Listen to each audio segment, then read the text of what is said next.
Across the decades of horror, there have been some iconic kills where a victim realizes their goose is cooked and that they are very much not long for this world. And while this topic has been covered before in previous videos, this time out we're focusing solely on recent movies. And by recent, we're gonna class that as the past 2 years. So with that in mind, I'm Andrew from What Culture Horror, and here are the 10 best dead and I know it moments in recent horror movies.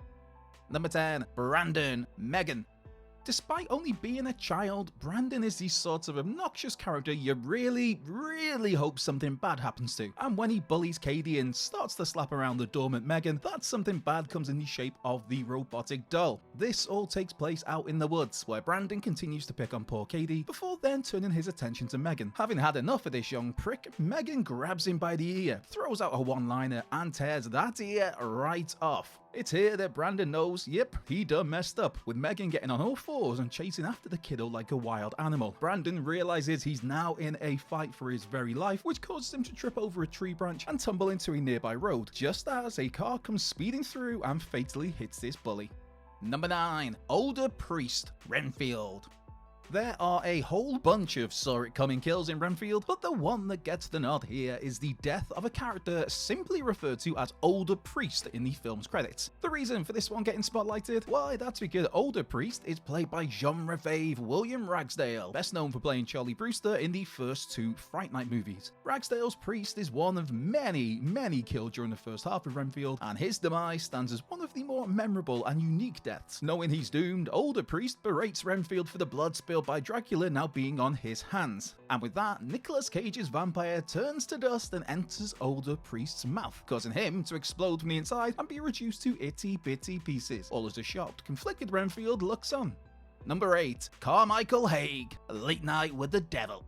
Late Night with the Devil has been one of the horror highlights of 2024, and one particular highlight is the character of Carmichael Haig. Here, David Dastmalchian plays Jack Delroy, a 70s talk show host who puts together an occult-themed episode on Halloween night in an attempt to boost his sagging ratings. As for Carmichael, he's a former magician and an extreme skeptic of all things supernatural and spooky, so when one of Jack's other guests, Lily, supposedly has a demon residing in her, Carmichael believes this all to be nothing more than an elaborate hoax. Having spent the bulk of the picture dismissing Lily's claims of Mr. Wriggles being an evil spirit that resides within her, Carmichael's skepticism is completely wiped out when Lily's head splits open, light beams out of it, her parapsychologist June's throat is cut, and Jack's assistant Gus's neck is snapped. It's only then that Carmichael realizes the truth, as the possessed Lily turns her attention to him and reduces him to a singed corpse, but not before he can offer her a hefty check for a payoff.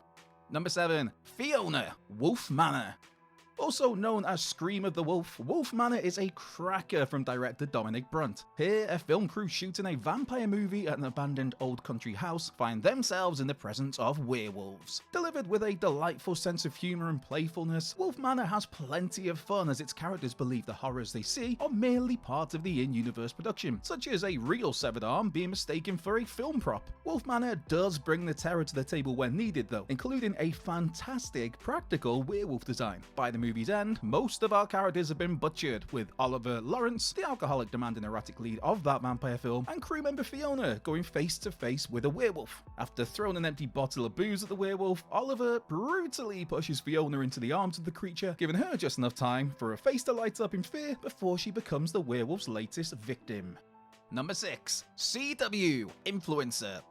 Madison is an influencer vacationing in Thailand, but all isn't as well as her followers are led to believe. While Madison's online presence is all beautiful tourist spots, stunning weather, luscious local food, fancy cocktails, and consistent smiles, the reality is she's bored, lonely, spends the bulk of her time in a hotel room, and just spends it eating US junk food. That is, until she's befriended by CW. CW is a friendly face who helps Madison turn this vanilla vacation into a fun one, to the point the pair head out to a remote small island to spend some time together, until CW drugs Madison, leaves her for dead, and heads back to the mainland, where she takes over Madison's online persona and lifestyle. That's the first 20 minutes of Influencer, with the focus switching to Madison's boyfriend coming to look for her, as CW does all she can to cover her tracks. In a fantastic twist, as CW returns to that remote island in the film's final few minutes to dispose of the bodies of that boyfriend and another influencer, she's knocked out by a Madison who's still very much alive, despite having been absent from the film for an hour and presumed to have died. When CW wakes up, she sees Madison leaving the island on that boat, with CW giving a wry smile as she knows she herself is now doomed to the fate she had planned for Madison, as in stranded, no way to escape, and with eventual death on the horizon.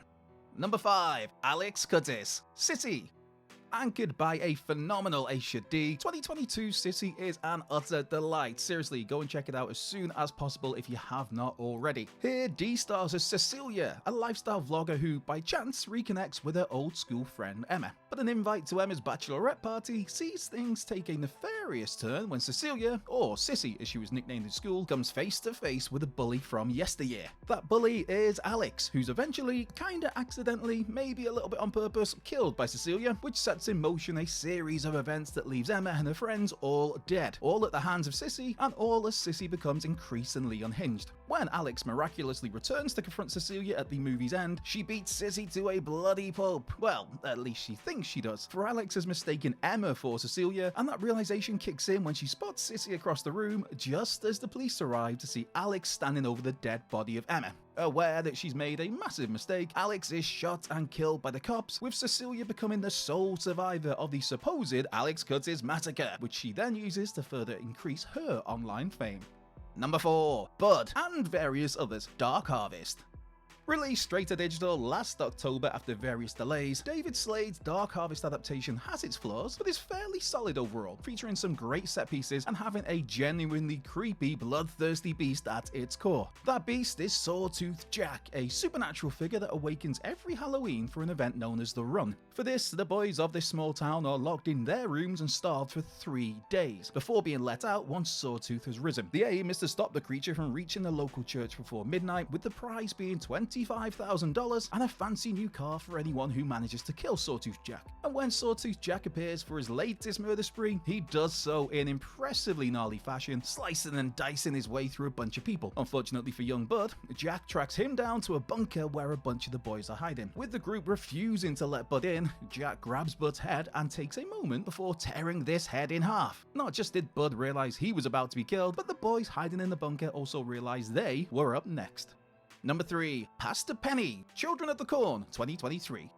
Don't get it wrong, the most recent Children of the Corn movie is total trash, but that's not to say it doesn't have a couple of decent kills at least, one of which being the death of Pastor Penny. With the adults of Rowstone locked up in a jail cell after the town's youngsters have gone full-on maniacal, these grown-ups are to be punished for voting to destroy the local corn crops, all in order to receive a government payoff. Enraged, it's Eden as the kid in charge here, with Eden an orphan who Pastor Penny once took in. So, when Penny arrives and pleads with Eden to stop, she listens to him, as Penny actually voted against destroying the cops, meaning he isn't responsible for this sin against the corn. Unfortunately though, Eden points out that Pastor Penny did sin, didn't ya? Alluding to something murky having happened with this man of the cloth. At that moment, Pastor Penny, he knows he's done for, and he's soon set upon by the children as Eden plucks out his eyeballs with a gnarly looking blade.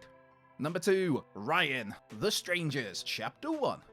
To be fair, both Maya and Ryan know they're dead at the end of The Strangers Chapter 1. However, while she was left for dead, Maya survived her run-in with the franchise's trio of masked killers. For Maya, she lives to fight another day, set to return in the upcoming Strangers Chapter 2, but Ryan, he was far less fortunate. With Chapter 1 being an underwhelming disappointment to fans of the previous 2 films. Seriously, I love both of those films, even the second one, which splits opinion. One of the biggest complaints here though with Chapter 1 is that so much of it feels like a beat-for-beat retread of the original movie. On that front, these 2 lovebirds wind up in a remote property where they have knocks on the door asking for Tamara, and ultimately the couple end up tied to chairs and supposedly stabbed to death. Sure, Man in the Mask, Dollface, and Pinup Girl may have a certain MO when it comes to their murders, but this was such a lazy way to kickstart this new Strangers trilogy. Anyway, it's with the tied to a chair while maniacs pull out knives moment where Maya and Ryan know they're doomed, though with Maya, much like with Liv Tyler's Kristen in the first Strangers, our villains didn't quite finish the job. Number 1. AJ, Barbarian.